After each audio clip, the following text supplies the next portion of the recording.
Item ಯಾವುದೇ ಇರಲಿ try ಮಾಡಿ ಆಚಿ ಚಿಕನ್ ಮಸಾಲಾ. ನಾವು ಬದಲಾವಣೆ ಕೇಳ್ತಾ ಇಲ್ಲ, ಸ್ಪಷ್ಟನೆ ಬೇಕು ಅಂತ ಹೇಳಿ ಸತೀಶ್ ಜಾರಕಿಹೊಳಿ ರಿಯಾಕ್ಟ್ ಮಾಡಿದ್ದಾರೆ. ಗೊಂದಲ ಇರೋದು ನಿಜ, ಅದಕ್ಕೆ ನಾವು ಕೇಳ್ತಾ ಇದ್ದೇವೆ. ನಾವು ಬದಲಾವಣೆಯನ್ನ ಕೇಳ್ತಾ ಇಲ್ಲ, ಸ್ಪಷ್ಟನೆ ಕೇಳ್ತಾ ಇದ್ದೀವಿ, ಸ್ಪಷ್ಟನೆಯನ್ನ ನೀಡಿ. ಗೊಂದಲ ಇರೋದು ನಿಜ, ಅದಕ್ಕೆ ನಾವು ಕೇಳ್ತಾ ಇದ್ದೇವೆ ಅಂತ ಹೇಳಿ ಸಚಿವ ಸತೀಶ್ ಜಾರಕಿಹೊಳಿ ಶಾಕಿಂಗ್ ಹೇಳಿಕೆಯೊಂದನ್ನು ನೀಡಿದ್ದಾರೆ. ನಾವು ಈಗಾಗಲೇ ದೆಹಲಿಯಲ್ಲಿ ಹೋಗಿ ಮಾತುಕತೆಯನ್ನ ಕೂಡ ನಡೆಸಿದ್ವಿ, ಅಲ್ಲೂ ಕೂಡ ಹೇಳಿದ್ದೇವೆ ಅಂತ ತಿಳಿಸಿದ್ದಾರೆ. ಹೈಕಮಾಂಡ್ ಯಾವುದೇ ಕಾರಣಕ್ಕೂ ವೀಕ್ ಇಲ್ಲ, ಆದಷ್ಟು ಬೇಗ ಇದನ್ನ ಬಗೆಹರಿಸ್ತಾರೆ ಅಂತ ಹೇಳಿ ಭರವಸೆಯನ್ನ ನೀಡಿದ್ದಾರೆ. ಪವರ್ ಶೇರಿಂಗ್ ಗೊತ್ತಿಲ್ಲ, ಆದ್ರೆ ಗೊಂದಲವನ್ನ ಬಗೆಹರಿಸಬೇಕು ಅಂತ ಹೇಳಿ ಸಚಿವ ಸತೀಶ್ ಜಾರಕಿಹೊಳಿ ತಿಳಿಸಿದ್ದಾರೆ.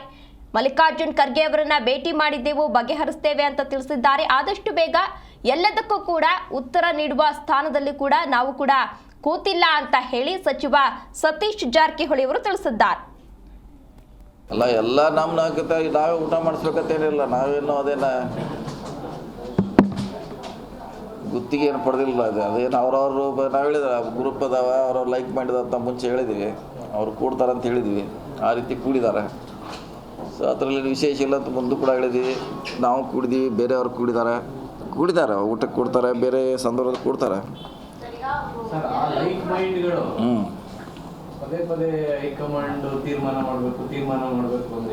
ಹೌದು, ನಾವು ಹೇಳಿದಿಲ್ಲ, ಮತ್ತು ಅದೇ ಸೇಮ್ ನಾವು ಹೇಳಿದ್ವಿ, ಅದನ್ನು ನಾವು ಹೇಳಿದ್ವಿ, ಅದನ್ನು ಅವ್ರು ಹೇಳಿದಾರೆ, ಎಲ್ಲ ಒಂದೇ ಇದೆಲ್ಲ, ಒಂದೇ.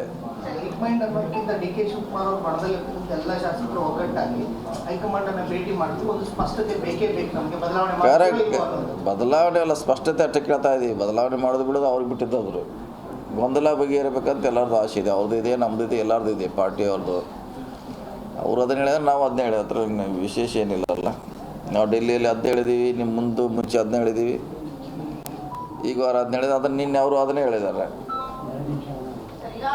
ಬಾಲಕೃಷ್ಣ ಅವರು ಕೇಳ್ತಾ ಇರುವಂತದ್ದು ಇದೇ ರೀತಿ ಇದು ಮುಂದುವರೆದ್ರೆ ಮುಂದೆ ಸರ್ಕಾರ ಬರೋದಿಕ್ಕೂ ನಮ್ಮ ಪಕ್ಷ ಅಧಿಕಾರ ಬರೋದಿಕ್ಕೂ ಕಷ್ಟ ಆಗುತ್ತೆ, ಅಷ್ಟರ ಮಟ್ಟಿಗೆ ಗೊಂದಲ ಜಾಸ್ತಿ ಆಗಿದೆ ಅನ್ನುವಂಥದ್ದು. ಗೊಂದಲ ಇರೋದು ನಿಜ ಇರೋದೇ, ನಾವು ಹಿಂದೂ ಒಪ್ಕೊಂಡಿದ್ದೀವಿ, ಇವತ್ತು ಒಪ್ಕೋತೀವಿ.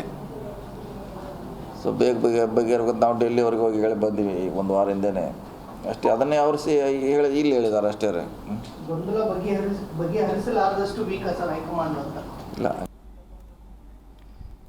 ಎಸ್, ಇದೇ ವಿಚಾರಕ್ಕೆ ಸಂಬಂಧಪಟ್ಟಂತೆ ಹೆಚ್ಚಿನ ಡೀಟೇಲ್ಸ್ ಅನ್ನ ನೀಡಲಿದ್ದಾರೆ ನಮ್ಮ ಪ್ರತಿನಿಧಿ ರಾಜಪ್ಪ ಸುತ್ತೂರು. ಎಸ್ ರಾಜಪ್ಪ, ಒಂದು ಕಡೆ ಡಿನ್ನರ್ ಮೀಟಿಂಗ್, ಮತ್ತೊಂದು ಕಡೆ ಸ್ಪಷ್ಟನೆ ಬೇಕು ಅಂತಿದ್ದಾರೆ. ಯಾರೆಲ್ಲ ಭಾಗಿಯಾಗಿದ್ರು ಮೀಟಿಂಗ್ ನಲ್ಲಿ, ಕಂಪ್ಲೀಟ್ ಮಾಹಿತಿ ನೀಡೋದಾದ್ರೆ? ತೇಜಸ್ವಿನಿ, ನಿನ್ನೆ ತಡರಾತ್ರಿ ಕಾಂಗ್ರೆಸ್ನ ಶಾಸಕ ಅಂತ ಎಚ್ ಬಾಲಕೃಷ್ಣ ಅವರ ಅವರ ಬರ್ತಡೇ ಇತ್ತು, ಹಾಗಾಗಿ ನಿನ್ನೆ ಆ ಒಂದು ಡಿನ್ನರ್ ಕೂಟನ ಆಯೋಜನೆ ಮಾಡಿದ್ರು. ಆ ಒಂದು ಸಭೆಯಲ್ಲಿ ಭಾಗವಹಿಸಿದ ಶಾಸಕರು ಸರ್ಕಾರದ ಮೇಲೆ ಒತ್ತಡ ಏರಿದ್ದೆ ಅಂತಂದ್ರೆ ಆದಷ್ಟು ಶೀಘ್ರವಾಗಿ ಈ ಒಂದು ಗೊಂದಲವನ್ನ ಬಗೆಹರಿಸಬೇಕು, ಈಗೇನು ಯಾರ ನಾಯಕತ್ವ ಏನು ಎತ್ತ ಅಂತ ಬಗ್ಗೆ ಇನ್ನೂ ಸಹ ಅಸ್ಪಷ್ಟವಾಗಿದೆ. ಹಾಗಾಗಿ ನಾಯಕತ್ವ ಗೊಂದಲವನ್ನ ಪಕ್ಷದ ವರಿಷ್ಠರು ಆದಷ್ಟು ಬೇಗ ಬಗೆಹರಿಸಬೇಕು ಅಂತ ಒಂದು ಡಿಮ್ಯಾಂಡ್ ಅನ್ನ ಇಟ್ಟಿದ್ದಾರೆ. ಇದುವರೆಗೆ ಏನು ಕಾಂಗ್ರೆಸ್ನ ಒಂದು ಬಣ, ಮುಖ್ಯಮಂತ್ರಿ ಸಿದ್ದರಾಮಯ್ಯ ಬಣ, ಕೆಲ ಶಾಸಕರು ವಿದೇಶಕ್ಕೆ ಪ್ರಯಾಣಕ್ಕೆ ತೆರಳಿದ್ದಾರೆ. ಹಾಗಾಗಿ ಮತ್ತೊಂದು ಬಣದಲ್ಲಿ ಈಗ DCM DK ಶಿವಕುಮಾರ್ ಬಣದಲ್ಲಿ ಸಂಖ್ಯಾಬಲವನ್ನು ವೃದ್ಧಿಸ್ಕೊಳ್ಳುವಂತ ಒಂದು ಕೆಲಸವನ್ನು ಮಾಡ್ತಾ ಇದ್ದಾರೆ. DK ಶಿವಕುಮಾರ್ ಬಣದಲ್ಲಿ ಇದುವರೆಗೆ ಕೇವಲ 15 ಜನ ಇದ್ದಾರೆ, 20 ಜನ ಇದ್ದಾರೆ, 30 ಜನ ಇದ್ದಾರೆ ಅಂತ ಹೇಳ್ತಾ ಇದ್ರು. ಈಗ ನಿನ್ನೆ ತಡರಾತ್ರಿ ಸುಮಾರು 40 ಜನ ಶಾಸಕರು ಸೇರ್ಕೊಂಡು ಚರ್ಚೆ ನಡೆಸಿರುವಂತದ್ದು ಈಗ ಒಂದ್ ರೀತಿ ಸಿದ್ದರಾಮಯ್ಯವರಿಗೆ ಆತಂಕಕಾರಿಯಾಗಿದೆ. ಈ ಬಗ್ಗೆ ಮುಖ್ಯಮಂತ್ರಿಗಳು ಇಂದು ವಿಧಾನಸೌಧದಲ್ಲಿ ಏನು ಕೆಂಗಲ ಹನುಮಂತನವರ ಒಂದು ಪ್ರತಿಮೆಗೆ ಮಾಲಾರ್ಪಣೆ ಮಾಡೋ ಸಂದರ್ಭದಲ್ಲಿ ಈ ಒಂದು ವಿಚಾರವನ್ನ ಕೇಳಿದಾಗ ಅವರು ಯಾವುದೇ ಸ್ಪಷ್ಟನೆ KC ರೆಡ್ಡಿ ಅವರು ಕ್ಷಮಿಸಿ KC ರೆಡ್ಡಿ ಅವರ ಒಂದು ಪ್ರತಿಮೆಗೆ ಮಾಲಾರ್ಪಣೆ ಮಾಡೋ ಸಂದರ್ಭದಲ್ಲಿ ಆದಂತಹ ಬೆಳವಣಿಗೆಯಲ್ಲಿ ಮುಖ್ಯಮಂತ್ರಿಗಳ ಬಗ್ಗೆ ಸ್ಪಷ್ಟನೆ ನೀಡುವಂತ ಪ್ರಯತ್ನವನ್ನು ಮಾಡಲಿಲ್ಲ. ನಿನ್ನೆ ತಡರಾತ್ರಿ ಶಾಸಕರು ಡಿನ್ನರ್ ಸಭೆಯನ್ನ ಸೇರಿದು ಅಂತ ಹೇಳಿದ್ರೆ ಅದ್ರ ಬಗ್ಗೆ ಪ್ರತಿಕ್ರಿಯೆ ನೀಡೋದಿಲ್ಲ ಅಂತ ಮುಖ್ಯಮಂತ್ರಿಗಳು ಹೇಳಿದ್ದಾರೆ. ಇನ್ನು ಮೂರನೇದಾಗಿ ಸಿಎಂ ಅವರ ಆಪ್ತರಾಗಿರುವಂತವರು ಮತ್ತು ಸಚಿವ ಸತೀಶ್ ಜಾರಕಿಹೊಳಿ ಅವರಿಗೆ ಗೊಂದಲ ಇರೋದು ನಿಜ, ಆದಷ್ಟು ಬೇಗ ಪಕ್ಷದ ವರಿಷ್ಠರು ಗೊಂದಲವನ್ನ ಬಗೆಹರಿಸಬೇಕು ಅಂತ ನಾವು ಡಿಮ್ಯಾಂಡ್ ಅನ್ನ ಇಟ್ಟಿದ್ದಾರೆ. ಈಗಾಗಲೇ ಸತೀಶ್ ಜಾರಕಿಹೊಳಿ ದೆಹಲಿಗೆ ತೆರಳಿ ವಾಪಸ್ ಬಂದಿದ್ದಾರೆ. ಆ ಒಂದು ಸಂದರ್ಭದಲ್ಲಿ ಪಕ್ಷದ ವರಿಷ್ಠರು ವಿಶೇಷವಾಗಿ ಮಲ್ಲಿಕಾರ್ಜುನ್ ಖರ್ಗೆ ಅವ್ರನ್ನ, ರಣದೀಪ್ ಸಿಂಗ್ ಸುರ್ಜೇವಾಲಾ ಅವ್ರನ್ನ, ಅದೇ ರೀತಿ KC ವೇಣುಗೋಪಾಲ್ ಅವ್ರ ಜೊತೆ ಚರ್ಚೆ ನಡೆಸಿ ಬಂದಿರುವಂತ ಸತೀಶ್ ಜಾರಕಿಹೊಳಿ ಅವರಿಗೆ ಪಕ್ಷದ ವರಿಷ್ಠರಷ್ಟು ಸಂದೇಶವನ್ನು ಕೊಟ್ಟಿದ್ದಾರೆ. ಹಾಗಾಗಿ ಆದಷ್ಟು ಶೀಘ್ರವಾಗಿ ಸಮಸ್ಯೆ ಬಗೆಹರುತ್ತೆ ಅಂತ ವಿಶ್ವಾಸವನ್ನ ಸತೀಶ್ ಜಾರಕಿಹೊಳಿ ವ್ಯಕ್ತಪಡಿಸಿದ್ರು. ಅದಕ್ಕೆ ಪೂರಕವಾಗಿ ಬೇರೆ ಬೇರೆ ಬೆಳವಣಿಗೆ ನಡೀತಾ ಇತ್ತು. ಆದ್ರೆ DCM DK ಶಿವಕುಮಾರ್ ಬಣದಲ್ಲಿ ಈ ಒಂದು ವಿಷಯದಲ್ಲಿ ಯಾವುದೇ ಸ್ಪಷ್ಟತೆ ಗೊತ್ತಾಗ್ತಿಲ್ಲ ಅಂತ ಅನ್ನೋ ಕಾರಣಕ್ಕೋಸ್ಕರ, ಅಥವಾ ನಮಗೆ ಯಾವುದೇ ಸ್ಪಷ್ಟ ಸಂದೇಶ ಸಿಕ್ಕಿಲ್ಲ ಅಂತ ಅನ್ನೋ ಕಾರಣಕ್ಕೋಸ್ಕರ ಈಗ ದೆಹಲಿಯ ದಂಡಯಾತ್ರೆಯನ್ನ ಮಾಡಬೇಕು ಅಂತ ಪ್ಲಾನ್ ಅನ್ನ ಮಾಡ್ಕೊಂಡಿದ್ದಾರೆ. ವಿಧಾನಸಭೆ ಅಧಿವೇಶನ ಮಾರ್ಚ್ 6ರಿಂದ ಬಜೆಟ್ ಅಧಿವೇಶನ ಆರಂಭವಾಗುತ್ತೆ. ಆ ಸಂದರ್ಭದಲ್ಲಿ ದೆಹಲಿಗೆ ಮತ್ತೊಂದು ಸುತ್ತಿನ ಸಭೆಯನ್ನು ಸೇರಿ ನಂತರ ದೆಹಲಿಗೆ ತೆರಳೋಣ, ಶಾಸಕರ ಸಂಖ್ಯಾಬಲವನ್ನ ವೃದ್ಧಿಸಿಕೊಂಡು ದೆಹಲಿಗೆ ತೆರಳಬೇಕು ಅಂತ ಚಿಂತನೆ ಡಿ.ಕೆ ಶಿವಕುಮಾರ್ ಬಣ ಇದೆ. ಹೀಗಾಗಿ ಪಕ್ಷದ ವರಿಷ್ಠರು ಆದಷ್ಟು ಶೀಘ್ರವಾಗಿ ಈ ಒಂದು ಬೆಳವಣಿಗೆನ ಗಮನಿಸಿರುವಂತ ಮಲ್ಲಿಕಾರ್ಜುನ್ ಖರ್ಗೆ ಇರ್ಬೋದು ಅಥವಾ ಸುರ್ಜೇವಾಲಾ ಇರ್ಬೋದು, ಆದಷ್ಟು ಶೀಘ್ರವಾಗಿ ಒಂದು ನಿರ್ಣಯವನ್ನ ಕೈಗೊಳ್ಳುವಂತ ಸಾಧ್ಯತೆ ಇದೆ. ಇಲ್ಲಿ ಪ್ರಮುಖವಾಗಿ ತಿಳಿಸ್ತೀನಿ, ಮುಖ್ಯಮಂತ್ರಿ ಕೆಪಿಸಿ ಅಧ್ಯಕ್ಷ ಸ್ಥಾನವನ್ನ ಡಿ.ಕೆ ಶಿವಕುಮಾರ್ ಅವರು 6ನೇ ತಾರೀಕು ಬಿಟ್ಕೊಡ್ಬೇಕಾಗ್ತದೆ. ಆ ಸಂದರ್ಭದಲ್ಲಿ ಸುಮಾರು 6 ವರ್ಷಗಳು ಕಂಪ್ಲೀಟ್ ಆಗ್ತಾ ಇದೆ. ಹೀಗಾಗಿ ಡಿ.ಸಿ.ಎಂ ಅವ್ರಿಗೆ ಕೆಪಿಸಿ ಅಧ್ಯಕ್ಷ ಸ್ಥಾನ 6 ವರ್ಷ ಆದ ನಂತರ ಅವರು ಅಧ್ಯಕ್ಷ ಸ್ಥಾನವನ್ನು ಬಿಟ್ಟುಕೊಟ್ಟಿದ್ದಾದಲ್ಲಿ ಸತೀಶ್ ಜಾರಕಿಹೊಳಿ ಮಾಡಬಹುದು ಅಂತ. ಹಾಗಾಗಿ ಒಂದು ಹುದ್ದೆನ ಕಳ್ಕೊಂಡ್ರೆ ಮತ್ತೊಂದು ಹುದ್ದೆ ಪಡ್ಕೊಳ್ಬೇಕು ಅಂತ ಡಿ.ಸಿ.ಎಂ ಅವ್ರ ತಂತ್ರ.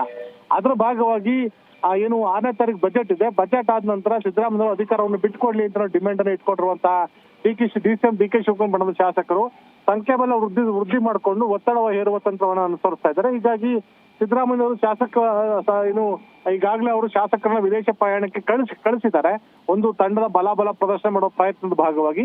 ಹಾಗಾಗಿ ಡಿ.ಕೆ ಶಿವಕುಮಾರ್ ಒಂದು ತಂಡನೂ ಸಹ ತಮ್ಮ ಶಕ್ತಿಯನ್ನು ಪ್ರದರ್ಶನ ಮಾಡುವ ನಿಟ್ಟಿನಲ್ಲಿ ಮುಂದಾಗಿದೆ. ಹೀಗಾಗಿ ಇಬ್ಬರ ಸಂಘರ್ಷಕ್ಕೆ ಪಕ್ಷದ ವರಿಷ್ಠರು ಮದ್ದು ಹರಿತಾರ ಅಥವಾ ಅದರ ತೀರ್ಮಾನವನ್ನ ಹೇಗೆ ನಿರ್ವಹಣೆ ಮಾಡ್ತಾರೆ ಬಜೆಟ್ ಆದ ನಂತರ ಅಥವಾ ಬಜೆಟ್ ಸಂದರ್ಭದಲ್ಲಿ ಇನ್ನೂ ಏನೆಲ್ಲ ಬೆಳವಣಿಗೆ ಆಗುತ್ತೆ ಮತ್ತು ದೆಹಲಿಗೆ ಬಜೆಟ್ ವೇಳೆ ಮೇಲೆ ಶಾಸಕರನ್ನ ಕರ್ಕೊಂಡು ಹೋಗೋ ಮೂಲಕ ಬಲ ಪ್ರದರ್ಶನ ಮಾಡಿಕೊಂಡು ಮುಖ್ಯಮಂತ್ರಿ ಹುದ್ದೆಯನ್ನು ಕೊಡಬೇಕು, ಇಲ್ಲದಿದ್ದಲ್ಲಿ ನಾವು ಅವಿಶ್ವಾಸ ನಿರ್ಣಯವನ್ನು ಮಂಡಿಸಬೇಕಾಗುತ್ತೆ ಅಂತ ಸಂದೇಶವನ್ನು ಸಹ ರವಾನೆ ಮಾಡುವ ನಿಟ್ಟಿನಲ್ಲಿ ಡಿ.ಕೆ ಶಿವಕುಮಾರ್ ಬಣ ಸಿದ್ಧತೆ ನಡೆಸಿದೆ. ಹೀಗಾಗಿ ಅಷ್ಟು ಒಳಗಾಗಿ ಪಕ್ಷದ ಯಾವ ನಿರ್ಣಯವನ್ನು ಕೈಗೊಳ್ತಾರೆ ಅಂತ ಅನ್ನೋದು ಮುಂದಿನ ತಿಂಗಳಲ್ಲಿ ಕುತೂಹಲನ ಮೂಡಿಸಿದೆ. ತಿಳಿಸ್ತೀನಿ ರಾಜಪ್ಪ, ತಮ್ಮೆಲ್ಲ ಡೀಟೇಲ್ಸ್ಗಾಗಿ